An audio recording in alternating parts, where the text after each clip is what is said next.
Welcome everybody to our second episode of Climate Voices. I'm Bill Weil, founder of Climate Voice and former sustainability leader at Google and Facebook. Follow us on Facebook, check in on Facebook for future episodes and guests, and also you can find information on our Twitter account as well. During this episode, please ask questions for me or for our guests. We'll try to get to them at the end of the episode. And one housekeeping note for anyone watching, we are recording this and we'll make it available later on our Facebook page and our YouTube channel. So be aware any comments you make or questions you ask may be part of the recording. Before we dive into today's episode, I want to highlight one thing. Climate Voice launched a big campaign a couple of weeks ago. It's called 1 in 5 for 1.5. It calls on the big tech companies to make climate one of their top lobbying priorities for this year, for 2021, and to devote 1 in every 5 of their lobbying dollars to advocating for bold, equitable climate policy. Employees, students, and many others are signing the petition. So please add your voice to let tech know that now is the time to step up, to speak up, to use their influence and help get the policies that we need. The link should be in the comments on the live stream. You can also find it on our Facebook page. So today's show is about how employees and companies need to have a more active role in policies that advance climate justice. We're going to talk about environmental justice and frontline communities with 2 leaders in the environmental justice movement. We'll conclude, as I mentioned, with Q&A from our audience. So please send or post questions to our Twitter and Facebook. We'll get to some of them at the end. So let's dig into climate justice and intersectionality and our guests who are really leaders in this movement. And I think we should start by talking about what climate justice means. And I think the best way to do that is to hear from our guests. So let me introduce them and give them each a chance to say a few words about that. First, I'm honored to be joined today by Isha Clarke. She's an environmental and social justice activist and a member of the Climate Voice Advisory Board. So been very lucky to have her advising us for the past year. And also Sekita Grant, who is VP of Programs at the Solutions Project. So Isha, let's start with you. Welcome, thank you for joining us. You got your start in the movement fighting a coal terminal, as I recall, which was to be built in a community of color in Oakland when you were 14 years old, is that right? Which makes me feel like I don't know what I was doing when I was young, but it wasn't enough of that. You've continued this fight for justice, been working to dismantle the systems of oppression that fuel climate change. And your work, as I understand, has been focused on building a movement that really follows the leadership of frontline communities, creating solidarity with other fights for justice. So I'd love to hear from you on your point of view. What does climate justice mean to you? What does it mean to other people in the movement? Thank you for having me. I'm excited to be here and sharing the virtual stage with both of you. So to me, climate justice is how we stop the climate crisis and how we do that by really addressing the root causes and preventing anything like it from ever happening again. Because the true reason we are in a state of climate crisis is because we have built a society on this belief and practice that people are disposable. That is the most simple way to say it. And that has, we see that in these foundational systems of oppression that lay the foundation of our society, like white supremacy and colonialism and economic exploitation and patriarchy and ableism. All of these things are about devaluing life of people, life of, the planet. And that's why we're here. So climate justice is about working to dismantle those systems of oppression and really reverse this narrative and practice that people are disposable, so that we can actually stop this crisis and prevent anything like it from happening again. Awesome. Well, I think we will dig into that more in a few minutes. Let me introduce Sekita. As I mentioned, she's an environmental policy and social justice strategist. She's focused her career on sustainability and human rights, advising companies and governments on equitable policies. She's the vice president of programs with the Solutions Project, overseeing their grant-making, policy research, and impact strategy support for more than 100 frontline leaders innovating models for a regenerative economy. She's worked at the Emerson Collective, at the Green Lining Institute, and also at the California Energy Commission in Sacramento. I think, Sekita, you and I met when you were back at, years ago, first met when you were at Business for Social Responsibility. Is that right? I think that's right. Yeah. Yeah. You had a very powerful Medium post recently. You talked about climate justice and how recent events really underscore the Black trauma experience in the US. You entitled it, "Dear Environmentalists, Lest We Forget." So I'd love to hear from you about what you mean by Black trauma, what the sort of gist of your post was, and what we should take away from that when we think about climate and climate justice. Definitely. Thank you so much for having me, and also just a pleasure to be in virtual community with y'all.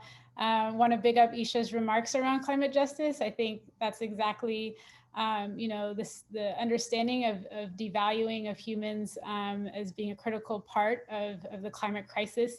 And I think, to Isha's point, that I hope that we can start to begin to see that climate justice work is doing climate change work well and effectively, right? And so if we're actually addressing the climate crisis, as you said, it's climate justice, because we're centering the needs and the situation and the vision and the innovations of oppressed peoples. So yeah, my blog post, thank you for bringing that in, was really about Black trauma, Black pain, terror, death forced upon Black people on the stolen land of the Americas and other parts of the world. And it has been a really important aspect of power building and maintaining power for white supremacy. It's an important tool. It's an important tool. Black trauma is an important tool of oppression to keep the ruling class in a position of power. The purpose of having these types of tactics in place is to, as Isha said, to devalue Black lives in order to sacrifice them for an agenda that serves the ruling class, right? So if we skip over these dynamics of Black trauma and the role it plays in reinforcing racial hierarchies, bolstering these systems of oppression that make it possible to exploit and extract from both humans and Mother Earth, we will be leaving in place this very evil, unsustainable, and problematic aspect of our society that is really essential for actually fueling climate change, because you do not have climate change without devaluing human lives, without stealing land from Indigenous people and attempting to erase their ways of living in right relationship with the earth. So just to point out with this, when you have devalued people, it allows for these unchecked points of pollution in areas that have been called different things right now, terminology around sacrifice zones. Sacrifice zones like Cancer Alley in Louisiana, and here in California, the Port of Long Beach, and Los Angeles, the 710 corridor, Richmond, California, and the Chevron refinery. These are places that have been sacrificed for our current economy and levels of consumption. And they're areas of heightened human exposure and to deadly toxins, and really heartbreaking, resulting in health impacts around asthma, heart disease, and even in COVID, and how that's hit our communities. And these are communities where Black, brown, and immigrant communities live, right? And people live. And these are areas that are dumping out also high levels of climate-inducing pollution. So this is made possible because of the devaluing people in this way. And I think we'll talk about later, the one last thing I want to say about this is part of that devaluation is removing the voice and the power of people through voter suppression. So we'll talk about that later, but I think that's going to be a really important topic in this conversation. And really, it's a powerful time where we're seeing, folks really standing up against that. Yeah, awesome. Well, in fact, I'd love to jump right into that. I mean, I think that we've seen recently in Georgia a bill or multiple bills passed that restrict voting rights and try to suppress votes primarily of or significantly of African American voters in Georgia, and we're seeing similar efforts in other states. The interesting thing, I guess, so where we're coming from with ClimateVoice is the belief that companies have a lot of power, and I think there are ways in which we need to balance the power that companies and labor and everyone has. The power dynamics are seriously out of balance, but also at the same time, companies with power could be using their power as real allies in the fights to preserve voting rights or to address climate change and so on. And in Georgia, we saw, Coca-Cola, Delta, Major League Baseball adding their voices to the fight, showing that companies can play a role. I think, unfortunately, they didn't really speak up very vocally until after the bill had passed. Maybe if they'd spoken up beforehand, they would have had a chance at actually preventing it from passing. But I'm wondering, Sekita, what your thoughts might be about how companies could play a role in climate justice issues, not just in let's get renewable energy for our operations or on the grid and so on, but in addressing some of these intersectional broader issues. Yeah, absolutely. So I think that there's a big role that companies can play. A lot of times folks try to decide whether putting attention into the public sector as being a major influencer, government versus companies. I think, I find myself agnostic in that. I think, both stakeholder groups, for lack of a better term, are really critical in stepping up to this agenda and to supporting a climate justice movement. And for me, it's really important to look at both the process of the ways that these companies are stepping into this space or considering stepping into this space, and the values that they hold when doing it. So in terms of process, it is a process of doing the very personal work, at the personal level to the company level of educating yourselves, right? And to understand as an individual and as a company, what role do you play in the climate crisis? You mentioned how much power companies have. There needs to be some reflection on that internally, I think, before there's an understanding of the need to give up that power. And understanding, privileges that people hold in all spaces, including myself, but understanding your own privilege and contributions. And doing so, I believe, with love of self, with courage. I think we need a lot of courage right now, with curiosity, with a commitment to healing, and doing it in community. I think, folks who are entering this space, you're not alone. So you're in a community of change makers. So that's on the personal level. But I do think that process that people can go through will help them to understand and see the ways within the corporate sector that they have the ability to influence companies from the inside, to become more aligned where possible with this very grassroots people-led movement towards a just and sustainable future. And to really, in that process, the second piece is to hold values and commitments to being radical, which is not a scary word. It's for me, it's partly understanding historical context, understanding the root causes, what Isha, you talked about, right? And understanding, making decisions based on what I call capital T truths. And this means things that are backed by science, that are ground truth by the people who are closest to the issues and are really devoid of any of this misinformation that is introduced by people who don't want to see change and want to remain are committed to maintaining the status quo. So that whole essence of being, working at the root and being radical, centering justice is an important part of it. And then also really stepping into the equitable redistribution of resources. And that is money, but it's also just where we spend our time.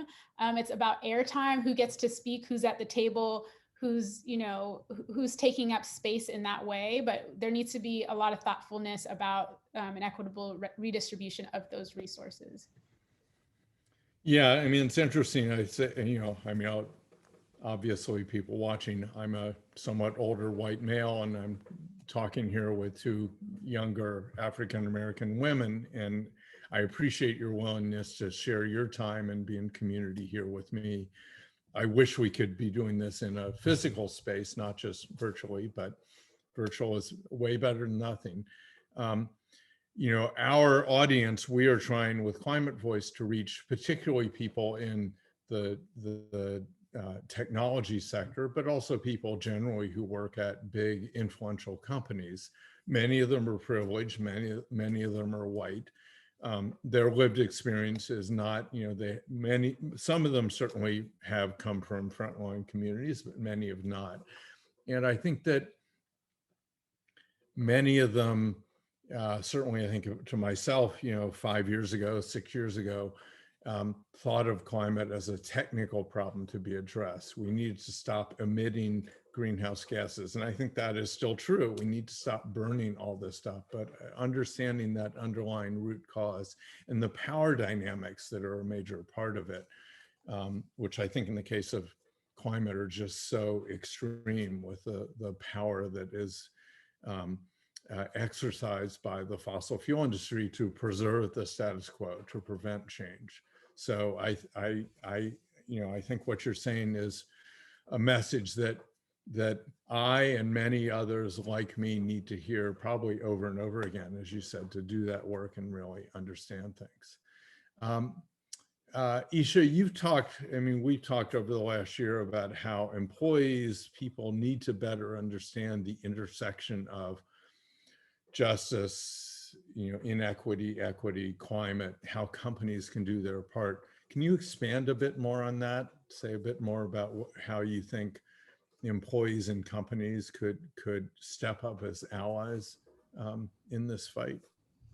Yeah, I mean, I think Sekita just says it so well. I think she said everything that I was thinking. So this answer will probably be pretty brief, because I felt the same way when you started talking. I was like, oh, we're about to be saying the exact same thing.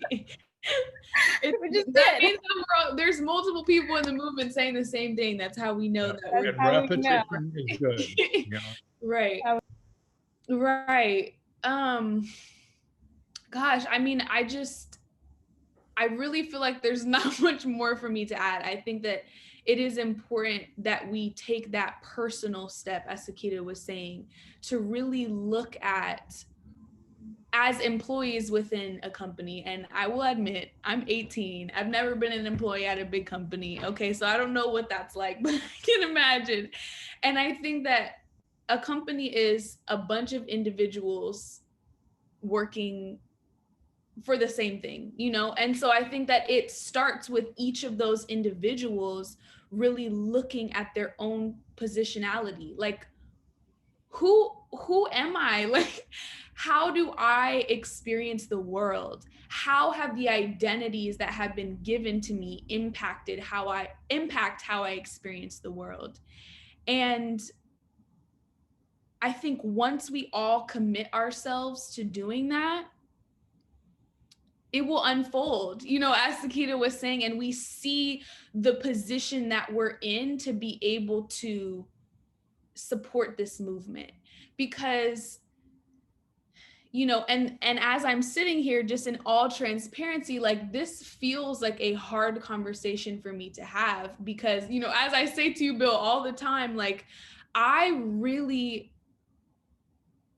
there is a long history of companies, specifically big corporations, multi-million-dollar corporations, they are the ones who are namely responsible for this crisis because of this business model of making as much capital as possible, no matter the consequences. And that is why we're here. And we cannot do that anymore. That is exactly what our entire society is based on. This idea that we are just like living in infinite space, that we can just like do as much as we want, consume as much as we want, make as much as we want without cost, without looking at who is being exploited in order to make that happen. Like talking about these sacrifice zones, you know, in order for us to have this functional fossil fuel industry, there have to be communities who are being poisoned by the actual contents that are being transported and stored and burned for all of us to have energy. And often the people who are benefiting from that industry and also from the burning of fossil fuels are not feeling the impacts of that industry. And so I say all of this to say that back to this like personal step, that is why that is so important, because we need to understand what this society that we're living in means for other people outside of ourselves, you know? And I think that once we do that on the individual level, again, as Sekita said, not to repeat everything, but like, then we need to do that as corporations. And we really, and I'm saying we, I'm not a part of a corporation, but people who are in corporations, employees, executives, whatever, we really, really, really need to look at our values and what it even means to be a corporation. Because if we are moving into a new society that will truly be free from the climate crisis, then we cannot continue to have the same business models. So I guess my question to the employees is like, how can you completely change what's happening? And, you know, to be honest, I don't know exactly what that looks like, but I believe that the people who are, you know, in those companies every day are the experts. So I would ask them that question. How do you shake things up? Yeah, well, and I think, you know, to me, the challenge you're issuing, you know, I don't think any of us, I don't feel like I know what the answer is, exactly what that different system looks like. But I think the starting point has to be being willing to ask the question of what it could look like and admit that the current system is not working all that well. And that's easy for some people to see, it's harder for others, or it's easier for others to maybe ignore because they're in a position of privilege and not confronted with the pollution enrichment or West Oakland or other sacrifice zones. Right. I think, yeah, go ahead. All right, just another thing I was thinking is like, I feel like such an important part of coming into this work is starting to get used to being uncomfortable and getting used to being scared and getting used to like just having everything change. And, you know, as human beings, that's a scary thing to go through, having everything change all the time. But that is what's going to be needed. And if we can really commit ourselves to that process, then we and future generations can live in a world where everyone can truly thrive. And I mean, who doesn't want to see that? You know, I do. Yeah, agreed. And I think we hear lots of companies talking about that. I think some things both of you said, I think one of the things that I've been slowly learning over the last number of years is that it's important for each of us to be on this journey and to learn and to be uncomfortable. But it's also important, you know, Sekita, I think you said this, to share power and to cede power, and not for those who currently have power to say, this is what I think the answer is. I've got $100 billion and I've been really successful, and so I get to decide what the right answer for society is. But for them to actually bring the people who are most affected by these issues into the center of decision making and share that power or cede that power to them. And we're not seeing that much today. I do think it would be interesting both for individuals and companies to start thinking about that, but also to then think about how could their companies engage the communities that they're part of, the local communities, the broader, state and national communities, the international communities, in that discussion about what do we want the world to look like 5 years, 20 years, 100 years from now, where, as you said, Isha, everybody can really thrive and prosper, because that absolutely is where we want to be. So the current situation is, certainly looking back over the last few years and where we are in climate, it's not great, but I think there are reasons to be hopeful, and I think it's on us to take the sparks of hope and turn them into, really big bonfires of hope. So let's talk about what's been happening recently. I don't want to rehash the last 4 years, but let's talk about maybe the last few months. There are lots of promising signs, I think, in what's been done already by the Biden-Harris administration and what they've been saying. And we can get into some of that, but Isha, I think one of the things that you said is that Biden needs to remember that he's in office because of the people on the ground, and that yes, he may be more progressive than Trump was and so on, but we need to keep pushing him. So can you expand on that a bit? Yeah. And, I think that is true of every single elected official. That is the entire point of having elected representatives. They represent the people. They are carrying out the desires and the needs of the people.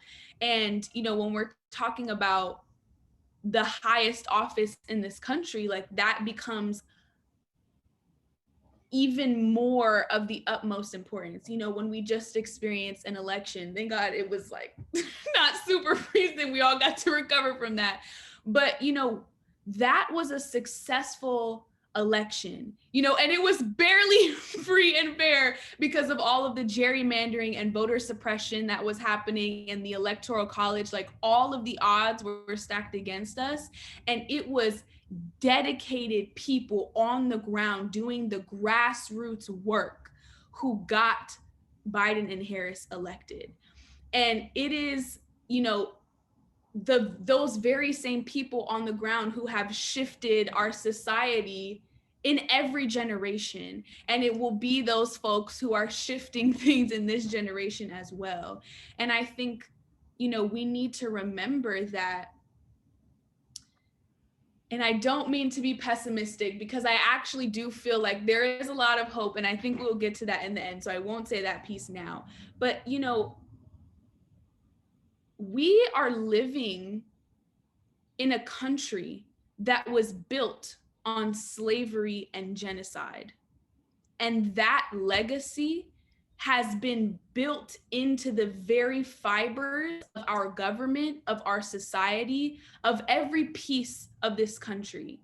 And so we have to be vigilant in challenging that every single day, in every single way that it comes up. Because if we don't, then we will have that legacy of slavery and genocide embedded in all of our policy, in everything. And so, I think that is really where I'm at, where if we want to solve this crisis, we need to listen to the people on the ground, and we need to do that work to dismantle that embedded slavery and genocide in every way that it shows up. Awesome. I'm definitely feeling a little uncomfortable, but that's good. So Sekita, you've also said we need to stay vigilant. You've talked about the Dakota Access Pipeline, how the Biden administration has not veered that far from Trump policies. What else should we be watching out for? Yes, feeling so energized, Isha, by your remarks, and thank you for bringing all of that into this space. And I was thinking too, Bill, as you were saying, how companies are needing to learn and learning um, how to better understand and kind of center community voice and interest. I was thinking, like, put Isha on your board, like compensate her and work with her class schedule and put her on your board and listen to these phenomenal leaders that really, I think, are going to be saving us from ourselves. But to your question, so many things happening, so please bear with me a little bit, but a couple of things I do want to note. One, I do think look out, and we've been talking about this, continue to look out for these conversations and actions around voter suppression. It's things that have been happening throughout the history because of the origin story that Isha brought into this space, and is now getting more attention. And so keep out, look out for that. And also media suppression of people power. And I mean that to say, these are all great outlets where we can talk and I think share information about these capital T truths, but not all of this information is really being covered by mass media. And so, you know, and there's also some instances of our like local newspapers and local media, radio being significantly attacked and underfunded. And so we're starting, there's a very strategic limitation of people's ability to get this very important information.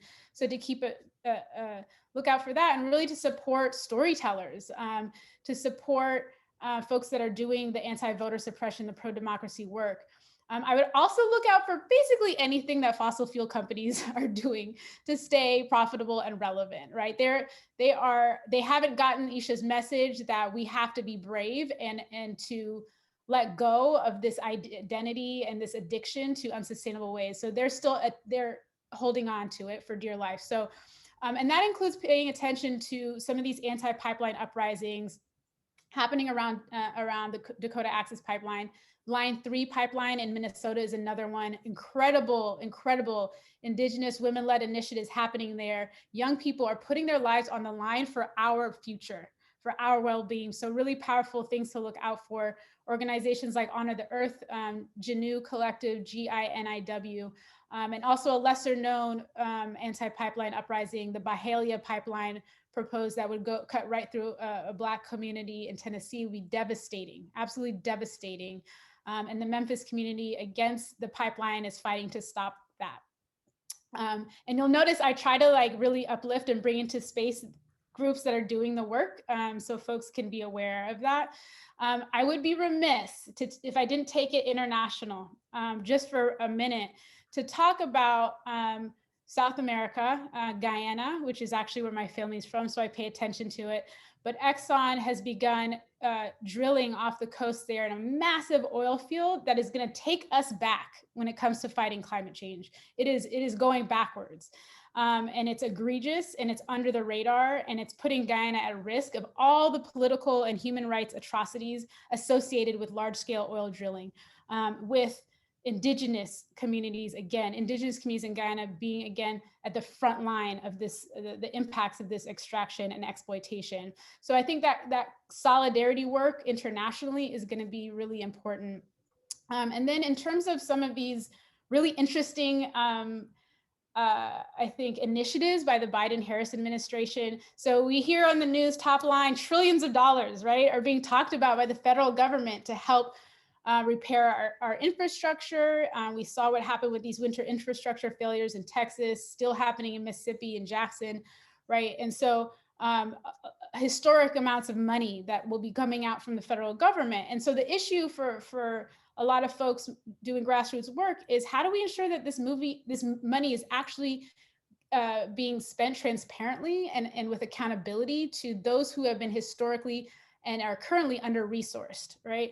And so 2 quick bodies of work to mention around that. There's an accelerator that is being developed to support that connection between frontline communities who have the need and the vision for what type of investments the government needs to make. And the Biden administration's commitment. So connecting community to the public dollars, the federal dollars, under this Justice 40 initiative that the Biden-Harris administration committed 40% of funding to benefit environmental justice community. So looking out for that accelerator, an announcement will be through the Solutions Project's website. You can find more information that will probably be launched around Earth Day. And also to big up the White House Environmental Justice Advisory Council, some absolute legends on that council that was just announced within a few weeks ago. And they will be coming out with some really powerful recommendations on how we stay on the right track. How do we don't fall for false solutions? And it's really connected to a trend within the Biden-Harris administration we saw with appointees Deb Haaland, Dr. Cecilia Martinez, Shalonda Baker, Wahala Johns, just calling these folks in, these leaders from the movement that have been working outside in the climate justice and social justice movements that are now in positions of power in the Biden administration. And will be, it's just an exciting time to have those women of color leaders in the Biden-Harris administration. And we will be doing what we can to support them in that agenda. But that's, some exciting trends that we've been seeing and tracking. Yeah, that to me, just listening to Biden and Harris in the fall talking about environmental justice and justice more broadly was helpful and inspiring, but actually seeing them put people in power who feel that at their core, I think it's on the rest of us to help ensure it ends up not being just lip service, because they can't do it on their own. They're going to need Congress to do things, and all of us, including companies, will need to push Congress to step up. But there's certainly, it is exciting and inspiring. There is one question I've got from the audience, from Ellie, saying, for people, all of us who need to do this personal work, but might not be aware of it yet or even know where to begin, how can we start? Where do we start? And particularly, how can corporations support that process? So I don't want you to give, sort of, here's the laundry list of things that people could, but, just a few quick tips of where and how people could start, and any thoughts you might have on especially how companies can support that process. I can start with a couple of things, and then yeah. I think that on the personal level, and maybe this applies to corporate too, start at home. Where are you physically located? Where are your people located? Who are your people? Where do they come from? What was their story? Like understand your legacy story. Understand your community. There's a lot, when you get into climate justice, environmental justice work, it's very, very place-based, right? From understanding why is there a power plant in this particular area? Why is this freeway going through here? Like, ask questions about your own community, and just open your eyes and observe, and you'll start to see, disparities around where there are areas of pollution, where there are green spaces, where are there access to electric vehicle charging stations, where are there higher rates of asthma amongst young people, and you could even just start by just Googling your community and environmental justice and see what comes up, right? There might be some things that pop up that you didn't even realize, because for many of us, it's just silent. And then for the corporations, it's a similar activity, I think, and I think a lot of corporations do this, which is to understand your supply chain and your footprint. But the focus is really around your your carbon footprint, and I call it like a carbon silo. Folks get in this carbon silo. It's really important to understand, all aspects of your footprint and all aspects of your privilege. The way that you have staffed, dozens of people who can influence government. No community has dozens of people that can go and march into, DC and make sure their bill is passed, right? Or to the state capitol. And so that is a lot of power that is being wielded. And so to be aware of that and to have it's a practice of self-awareness. And I think, for each corporation, it's a different process, but and you know, some folks are definitely doing it, but those are some things that I would suggest. That's awesome. Isha, anything you want to add? Yeah, I think you can never say too much about this because there's so much work to be done. So I definitely second everything Sekita said. I think also, in addition to like doing that personal, looking around your life, like what is your experience? What are your friends' experiences? Like where do your friends come from? If you have kids, like who are your kids' friends? What schools are they going to? Like what are the experience of people at their schools? Like, you know, what about the town or the city or the neighborhood next to yours? Like how does that differ? You know, where, like Sekita said, where are the freeways? Where is the port, if there's a port in your city? You know, like where, just like paying attention to the layout of your city, because every single city in this country is kind of the same. But I think also like educating yourself through, you know, literature, through documentaries, like through movies. I like a couple that just came to mind for me. 13th is such a good movie to watch. Right now I'm reading Dr. Angela Davis's book, Women, Race, and Class. Very disturbing, but very important information. Like just things like this where people are really, you know, breaking down history and how it impacts our lives today. And then I think, you know, in addition to corporations as a whole, looking at how their business is impacting community through the supply chain, through, you know, also looking at where are you recruiting? Like, how are you bringing people into your business? Like, who are the people that make up your company? Where are they coming from? What are their life experiences? Who are the people that are at the decision-making table? Where do they come from? What is their experience?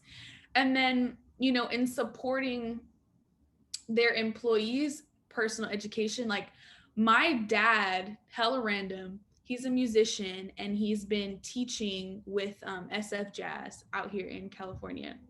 And they literally bought all of their employees all of these books about, you know, education and, you know, this intersection between like justice and education, and how like just so much stuff, like the wretched of the earth. We want to do more than just survive. Why are all the Black kids sitting together in the cafeteria? Just like so many books, and they are paying them to read those books. And that was something that just blew my mind. I was like, do you know the information I could get if I was being paid to just sit there and like I had the time to do it? Let's normalize that. Like, let's normalize this political, and I feel like political isn't even the right word, but this like societal education as a piece of your requirement of doing the job, because it is absolutely a necessity to understand that, to understand how our society functions in our own place in that, to be able to do the job. I think that every single workplace should normalize that. I think that's an awesome Yeah. idea. I mean, there's been some work in workplaces in the last, you know, I don't know how long, but certainly the last decade around, you know, all the stuff around lean in, which we could have a whole separate discussion on, but you know, companies establishing lean in circles, lots of awareness building around misogyny and sexism in the workplace, and even racism in some cases. But I think what you're talking about is a whole nother level of, as a work community, trying to do the work together, as opposed to letting a few employees do it on their own when they want to. I think that could lead to a real transformation of the culture in many companies. So we've only got a couple minutes left. I'd love for each of you to sort of help us close this out with a sentence or two of hope on climate. There's a lot, as you know, I was in a conversation with some folks earlier today, and some of them, one of them said, I'm tired of all this happy talk and these grand visions. We have problems to solve. And I think that's absolutely true. If you're not angry about where we are on climate or on justice, then you're probably not actually paying attention. But you can't just sit in anger all the time. Martin Luther King, his speech was, I have a dream. The dream was rooted in here's what's wrong, and here's where I'd like to see us be. So we need a vision, we need hope. So help us close this out with a little bit of hope on climate and justice. Isha, you want to go first? Sure. I feel like I've brought a lot of the grim stuff. I actually, though I've learned a lot and know a lot that makes me very disturbed and angry and feel a lot of emotions, I do feel hopeful. And I really believe that this generation will make significant strides to stopping this crisis and to building a world that we all want. And I say that because I think we're uniquely positioned to do that. Because what we're experiencing right now is this societal breakdown that no one could have expected to happen right now. But for whatever reason, it is happening now, because what we're experiencing are these foundational systems of oppression that I was talking about earlier crumbling, because they are unsustainable ways of existing. And because of that, we have this unique opportunity to actually do the work that our ancestors have been trying to do forever, which is to dismantle that faulty foundation and build something new in its place. And the question is, are we going to allow for the exact same extractive, exploitative, evil, structure of society to be rebuilt? Or are we going to build something new in its place that is based in justice and sustainability and equity? That I think we can do if we really put our hearts and our minds to it, and we're brave and courageous. Sekita. Beautiful. I'm ready for it. Sign me up. I'll take us to the island of Borinquen, Puerto Rico, where I spend half of my time, where I get a lot of inspiration. Just a few weeks ago, I attended a volunteer brigade organized by the Colectiva Feminista, Feminist Collective in Luquillo, Puerto Rico. And really it was, in the aftermath of Hurricane Maria, there was a lot of destruction. There was a lot of, the government did not show up. It was egregious failures. And you saw these amazing networks of mutual aid pop up all over the island that took power and with resources, not lots of money, but resources in terms of self-determination, resources in terms of creativity, in terms of innovation, in terms of collective power, and started rebuilding. And so this volunteer project that we participated in was really about, there's a lot of abandoned schools. The government shut down schools, public schools throughout the island.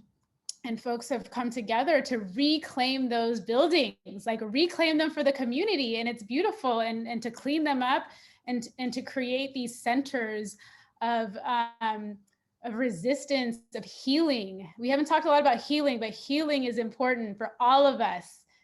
Folks that are oppressed and folks that are not, like more privileged, we all need to heal for this to work. So spaces of healing. And so that has been really inspiring for me. There's work, La Maraña is a group that's doing a lot of great work, Casa Pueblo. Check out the work of defendpr.com. These are groups that are reimagining and re-envisioning with you, Isha, and the way that you are calling for, they're doing it, and folks all around the world are. And so that gives me a whole lot of hope whenever I participate in or learn about that type of solidarity work happening from the ground. Wonderful and inspiring. I won't try to add anything to that because I don't think I could. So thank you both so much for joining me here today. This has been, for me, inspiring, enlightening. I hope it has been for all those listening. Reminder to people, tune in for future episodes. We'll make a video available on all our social channels, so please share. Encourage your friends to watch and listen. And one final reminder, check out the 1 in 5 campaign at 1in5for1.5.org. We'll put the link in the comments so you don't have to figure out where the numerals are and what's spelled out. Sign the petition, share it with your friends and on social media. And let's take this hope and turn it into a bonfire of progress. Thank you all.